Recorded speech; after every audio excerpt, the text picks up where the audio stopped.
θα τον βάλω στο κατά Ιωάννη, όπου έχουν αφαιρέσει κάποιο σημείο όταν πήγαν Έλληνες να δουν τον Χριστό στα Ιεροσόλυμα και δίδασκε έξω από τα τείχη. Πήγαν λοιπόν Γαλιλαίοι Έλληνες, γιατί η Γαλιλαία ήταν Ελλάδα τότε, να δουν τον Χριστό. Και όταν του λέει ο Ανδρέας, Κύριε, κάποιοι Γαλιλαίοι ζητούν να σε δουν, γύρισε και είπε ο Ιησούς, ελήλυθεν η ώρα ή να δοξαστεί ο Υιός του ανθρώπου. Με ποιους? Με τους Έλληνες. Εκεί όμως στο κατά Ιωάννη το κόβουνε και βάζουν κάτι άλλο και λέει αληθώς αν δεν πέσει ο σπόρος στην γη και αν δεν σαπίσει. Καμία αρμονία και συνοχή το ένα θέμα του με το άλλο.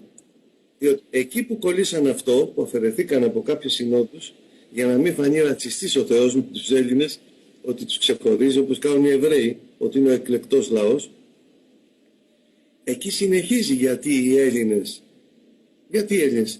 ελήνηθεν η ώρα ή να δοξαστεί ο Υιός του ανθρώπου με τους Έλληνες. Και λέει μετά ο Ιησούς, αληθώς ελάς γάρ αψευδός ανθρωπογονή, φυτών ουράνιων και βλάστημα θείων, εκρυβωμένων, λογισμών αποτίκτουσα, οικειούμενων επιστήμην. Ξέρετε τι πάει να πει αυτό? Η Ελλάς λέει, διότι η Ελλάδα είναι αληθώς, δημιουργεί γεννά άνθρωπο. Φυτών ουράνιων, δεν είναι γήινο φυτό δημιούργημα ο άνθρωπος. Και βλάστημα θείων, βλαστός από τη Θεία Ιεραρχία του Θεού, οικειούμενων φυτών βλάστημα θείων, εκρυβωμένων, εξακριβωμένο αυτό. Λογισμών αποτίκτουσα, έχει λογική αυτός ο άνθρωπος που λέγεται Έλλην, οικειούμενον επιστήμη και κατέχει όλες τις επιστήμες. Άρα λοιπόν τη στιγμή που εμείς οι Έλληνες έχουμε και τις επιστήμες του Θεού, αυτό που σας δω εγώ τώρα στο κόκκινο βιβλίο, σας μιλάω και τα αναλύω περί Αδάμ με μοριακή βιολογία και γενετική.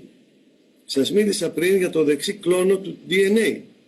Δεν νομίζω ότι έχει πει κανένας ότι η πλευρά του Αδάμ εννοεί την δεξιά πλευρά του DNA, της έλικος του DNA. Κανένας δεν το έχει πει αυτό. Κι όμως αυτό ευσταθεί. Διότι δεν έκανε την Εύα μικρούλα να μεγαλώσει, την έκανε στις ίδιες διαστάσεις που είχε και ο Αδάμ. 1,70, 1,80, ακριβώς την ίδια. Κλόνος. Αυτό δεν είναι επιστημονικό? Πάμε λίγο να προχωρήσουμε. Η επιστήμη βεβαιώνει το Θεό, γιατί στον Θεό ανήκουν όλες οι επιστήμες. Πάμε να προχωρήσουμε λίγο, γιατί 2 ώρες πιστεύω, σου είπα και πριν, ότι είναι όχι απλώς λίγες, όχι ελάχιστες, μηδαμινές. Λοιπόν, επειδή πιάσαμε και την κουβέντα περί Χριστού, θέλω να σε ρωτήσω, όχι βέβαια, εγώ έχω κάποιες ερωτήσεις που μου έχουν κάνει εδώ πέρα κάποια παιδιά που καθόμασταν και χτες και προχτές και αντιπροχτές παρέα, γιατί όλοι περιμέναν αυτή την κουβέντα μας που θα κάνουμε σήμερα. Πώς είναι λοιπόν δυνατόν να γίνει σύλληψη, λέει, του Ιησού από ένα κρίνο? Αυτό δεν έχει καμία σχέση. Ούτε κρίνη, ούτε μολόχες, ούτε τριαντάφυλλα υπήρξαν.